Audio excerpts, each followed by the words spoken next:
स्वागत है आपको अपना ऑटो स्टडी पॉइंट पर। आज हम लोग आरआरबी ग्रुप डी 2025 के 28 नवंबर शिफ्ट 1 के साइंस के सभी महत्वपूर्ण क्वेश्चन देखने वाले हैं। चलिए शुरू करते हैं। ये है आपका पहला प्रश्न। जब श्वेत प्रकाश एक कांच के प्रिज्म पर पड़ता है तो उसके सभी घटक रंगों में से बैंगनी रंग में अधिक झुकाव होता है, क्यों? बैंगनी रंग की तरंगदैर्घ्य न्यूनतम होती है और इसलिए अपवर्तनांक न्यूनतम होता है। बैंगनी रंग की तरंगदैर्घ्य अधिकतम होता है, इसलिए इसकी अपवर्तनांक न्यूनतम होती है। बैंगनी रंग की तरंगदैर्घ्य न्यूनतम होती है, इसलिए अपवर्तनांक अधिकतम होता है। बैंगनी रंग की तरंगदैर्घ्य अधिकतम होती है, इसलिए अपवर्तनांक अधिकतम होता है। तो इसका सही उत्तर 3 है कि बैंगनी रंग की तरंगदैर्घ्य न्यूनतम होती है और इसलिए अपवर्तनांक अधिकतम होता है। यह है आपका दूसरा प्रश्न। निम्नलिखित में से कौन सा उदाहरण लाइसोसोम की वास्तविक जीवन की भूमिका को सबसे अच्छी तरह से दर्शाता है? एक सफेद रक्त कोशिका हानिकारक बैक्टीरिया को निगलना और तोड़ना, एक हरा पत्ता प्रकाश संश्लेषण द्वारा भोजन बनाना, एक लाल रक्त कोशिका मांसपेशियों को ऑक्सीजन पहुंचाना, एक तंत्रिका कोशिका दर्द महसूस करने के लिए संकेत भेजना। तो इसका सही उत्तर होगा ऑप्शन ए, एक सफेद रक्त कोशिका हानिकारक बैक्टीरिया को निगलना और तोड़ना। यह है आपका तीसरा प्रश्न। जब बेरियम क्लोराइड सोडियम सल्फेट के साथ प्रतिक्रिया करता है तो किस प्रकार की प्रतिक्रिया होती है? अपघटन, संयोजन, ऑक्सीकरण, द्विविस्थापन। इसका सही उत्तर 4 द्विविस्थापन है। यह है आपका पांचवा प्रश्न। जब एक धात्विक चालक का प्रतिरोध किसके साथ बढ़ता है? 1 अनुप्रस्थ काट के क्षेत्रफल में वृद्धि होगा, 2 लंबाई में कमी होगी, 3 तापमान में वृद्धि होगी, 4 तापमान में कमी होगी। तो इसका उत्तर ऑप्शन सी होगा। थोड़ा सा रुकिए, इसका ऑप्शन सी होगा, तापमान में वृद्धि। चलिए अब हम लोग चलते हैं पांचवा प्रश्न पर कि एक यूकैरियोटिक कोशिका में नाभिक का मुख्य कार्य क्या है? ऊर्जा का उत्पादन करना, भोजन के लिए एक भंडारण इकाई के रूप में कार्य करना, अपशिष्ट को पचाना, भोजन की कोशिका की जीवन प्रतिक्रियाओं का निर्देश देना। तो इसका सही उत्तर 4 है कि कोशिका की जीवन प्रतिक्रियाओं का निर्देशन करना। चलिए हम लोग चलते हैं छठा प्रश्न पर कि निम्नलिखित में से कौन सी गतिविधि पदार्थ के कणों के बीच रिक्त स्थान की उपस्थिति को दर्शाती है? एक तरल को जमाना, पानी में चीनी घोलना, एक ठोस को गर्म करना, एक गैस को संपीड़ित करना।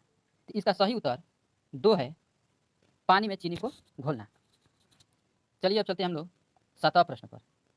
सातवां प्रश्न है कि निम्नलिखित में से कौन सा अंग वृद्धि हार्मोन रिलीजिंग कारक जारी करता है जो पिट्यूटरी ग्रंथि को वृद्धि हार्मोन जारी करने के लिए उत्तेजित करता है? तो इसका सही उत्तर होगा हाइपोथैलेमस। हाइपोथैलेमस जो है वो पिट्यूटरी ग्रंथि को वृद्धि हार्मोन जारी करने के लिए उत्तेजित करता है। चलिए हम लोग चलते हैं अब 8वां प्रश्न पर। पौधे की कोशिकाओं में सूजन या सिकुड़न की प्रक्रिया जिसके आकार और गति में परिवर्तन होता है सीधे किस कारक के कारण होती है? उसकी आंतरिक जल सामग्री का परिवर्तन, सेलोज का तेजी से टूटना, उनकी कोशिका भित्तियों का सख्त होना, नई प्रोटीन संरचनाओं का निर्माण। तो इसका सही उत्तर होगा ए, उनकी आंतरिक जल सामग्री का परिवर्तन। यह है आपका 9वां प्रश्न। न्यूटन के गति के नियम, पहले नियम को किस नियम से भी जाना जाता है?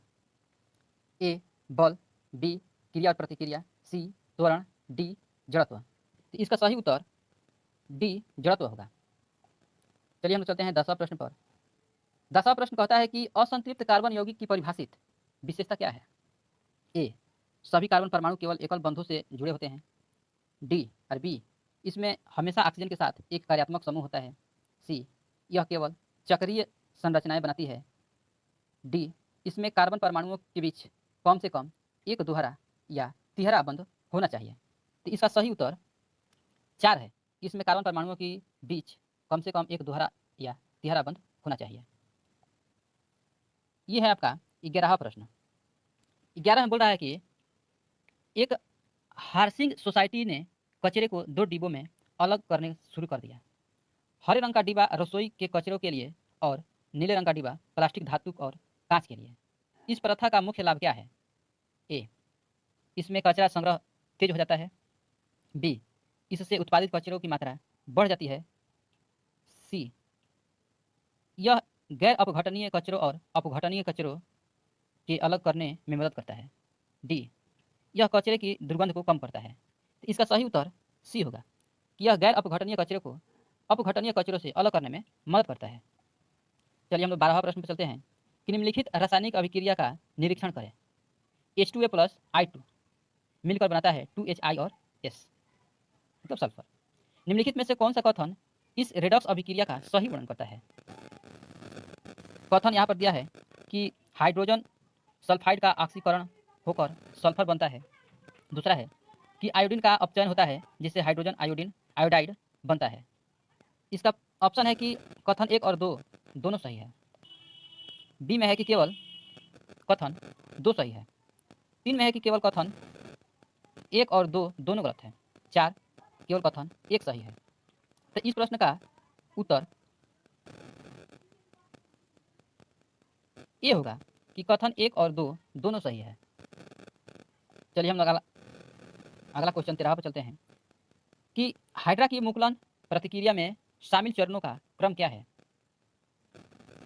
मुकुलन की शुरुआत पहले होती है, उसके बाद मुकुलन का अलग होना होता है, उसके बाद मुकुलन का परिकल्पना होता है, उसके बाद नया जीव उत्पन्न होता है। बी ऑप्शन है कि मुकुलन का परिपक्व होना, मुकुलन का शुरुआत होना, मुकुलन का अलग होना, नया जीव। 3 ऑप्शन है कि नया जीव, उसके बाद मुकुलन का परिपक्व होना, उसके बाद मुकुलन का अलग होना, उसके बाद मुकुलन की शुरुआत। डी नंबर ऑप्शन है कि मुकुलन की शुरुआत होती है, उसके बाद मुकुलन का परिपक्व होना, मुकुलन का अलग होना, उसके बाद नया जीव। तो इसका सही उत्तर है डी, मुकुलन का पहले शुरुआत होता है, उसके बाद मुकुलन का परिपक्व होता है, उसके बाद मुकुलन अलग होता है, उसके बाद नया जीव बनता है। यह है आपका 14वां प्रश्न। द्विआधारी विखंडन के दौरान कितनी बेटी संतति कोशिकाएं बनाती है? तो इसका सही उत्तर होगा 2। चलिए हम लोग 15वां प्रश्न में चलते हैं कि निम्नलिखित में से कौन सा कथन सही है? कथन 1 जो है, एक सीधे धारा ले जाने वाले कंडक्टर के चारों ओर उत्पन्न चुंबकीय क्षेत्र रेखाएं तार के साथ केंद्रित संकेंद्रीय वृत्त बनाती है। कथन 2 है कि इसमें चुंबकीय क्षेत्र रेखाएं की दिशा को दाहिने हाथ के अंगूठे की दिशा का उपयोग करके निर्धारित किया जाता है। कथन 1 और 2 दोनों सही है। कथन 1 और 2 दोनों गलत है। कथन 1 गलत लेकिन 2 सही है। कथन 1 सही लेकिन 2 गलत है। इस प्रश्न का उत्तर ए सही है, मतलब कि ऑप्शन ए सही है। कथन 1 और 2 दोनों सही है। जड़त्व और द्रव्यमान के बीच संबंध को प्रदर्शित करने के लिए एक छात्र एक फुटबॉल को लात मारने और समान आकार के पत्थर को लात मारने की कठिनाई की तुलना करता है। पत्थर को लात मारने से जुड़ी अधिक कठिनाई और संभावित चोट को कौन सा मौलिक सिद्धांत सही ठहरता है? ए, पत्थर में सतह का घर्षण कम होता है जिससे सारा बल संचारित होता है। बी, पत्थर में अधिक द्रव्यमान होता है जिसके परिणाम स्वरूप अधिक जड़त्व होता है, जिसका अर्थ है कि यह अपनी विरामावस्था को बनाए रखने के लिए अधिक प्रतिरोध प्रदान करता है। सी, पत्थर गति के पहले नियत के अधीन है जबकि फुटबॉल दूसरे नियत द्वारा शासित है।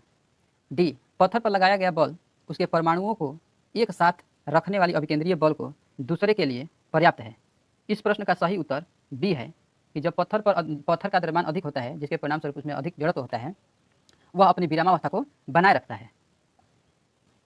यह है आपका 17वां प्रश्न।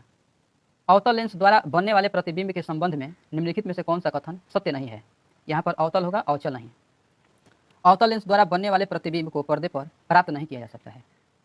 अवतल लेंस द्वारा बनने वाले प्रतिबिंब को पर्दे पर प्राप्त किया जा सकता है। वस्तु के आकार की तुलना में प्रतिबिंब का आकार हमेशा छोटा होता है। वस्तु के आकार की तुलना में प्रतिबिंब का आकार हमेशा बड़ा होता है। इसका सही उत्तर सी है, दोनों, यानी कि 2 और 4। अवतल लेंस द्वारा बनने वाले प्रतिबिंब को पर्दे पर प्राप्त किया जा सकता है। यह है आपका 18वां प्रश्न। किसी पदार्थ की अवस्था, चाहे वह ठोस हो, द्रव हो या गैस हो, किसके द्वारा निर्धारित की जाती है? तापमान, दबाव, आयतन। ए, केवल BC, बी, केवल AC, सी, केवल AB, डी, ABC तीनों। इस प्रश्न का सही उत्तर सी है, केवल ए और बी, यानी कि तापमान और दबाव। यह है आपका 19वां प्रश्न। सक्रियता श्रेणी के निचले भाग में पाए जाने वाली सभी धातुएं, जैसे कि सोना, चांदी, प्लैटिनम, आमतौर पर प्रकृति में किस अवस्था में पाई जाती है? ए, अत्यधिक प्रतिक्रियाशील ऑक्साइड के रूप में। बी, कार्बोनेट के रूप में जिन्हें भूनने की आवश्यकता होती है, सी सल्फाइड के रूप में जिन्हें कैल्सिनेशन की आवश्यकता होती है, डी उनकी मुक्त अवस्था में। इस प्रश्न का सही उत्तर डी हो जाएगा कि सोना चांदी प्लेटिनम जो है वो मुक्त अवस्था में पाई जाती है। ये रहा आपका 20वां प्रश्न। एक प्रबल अम्ल और एक प्रबल क्षार से बने लवण विलयन का अनुमानित पीएच मान क्या होता है? ए 7 के बराबर होता है, बी 7 से अधिक होता है, सी तापमान के आधार पर 7 से कम या अधिक हो सकता है, डी 7 से कम। इस प्रश्न का सही उत्तर ए होगा, 7 के बराबर होता है। यह है आपका 21वां प्रश्न। एक छात्र परागण से पहले फूल की वर्तिका को नष्ट कर देता है, सबसे संभावित परिणाम क्या होगा? ए परागण नलिका अधिक तेजी से बढ़ेगी, बी परागण तेजी से होगा, सी अंडाणु एक बीज में बदल जाएगा, डी निषेचन नहीं होगा। इस प्रश्न का सही उत्तर डी है, निषेचन नहीं होगा। यह है आपका 22वां प्रश्न। रदरफोर्ड के अल्फा कण प्रकीर्णन प्रयोग ने निम्नलिखित में से किसकी खोज की? न्यूट्रॉन की, नाभिक की, प्रोटॉन के, इलेक्ट्रॉन के। इस प्रश्न का सही उत्तर बी है, नाभिक की। यह है आपका 23वां प्रश्न। निम्नलिखित में से कौन सा स्थितिज ऊर्जा का एक उदाहरण है? मेज पर रखी हुई किताब, चलती हुई ट्रेन, एक बहती हुई नदी, एक लुढ़कता हुआ गेंद। इस प्रश्न का सही उत्तर ए है, मेज पर एक रखी किताब। यह है आपका 24वां प्रश्न। निम्नलिखित में से किसमें वृद्धि होती है जब किसी तरंग का आयाम बढ़ता है? तरंग की ऊर्जा, आवृत्ति, तरंगदैर्घ्य, गति। इस प्रश्न का सही उत्तर ए है, तरंग की ऊर्जा। यह है आपका 25वां प्रश्न। पृथ्वी के गुरुत्वाकर्षण बल के बारे में निम्नलिखित में से कौन सा कथन सत्य है? यह एक गैर केंद्रीय बल है। 2 यह वस्तु के द्रव्यमान पर निर्भर करता है। 3 यह पृथ्वी के केंद्र से दूर कार्य करता है। डी यह पृथ्वी के केंद्र से दूरी से स्वतंत्र रहता है। इस प्रश्न का सही उत्तर बी होगा कि यह वस्तु के द्रव्यमान पर निर्भर करता है। धन्यवाद।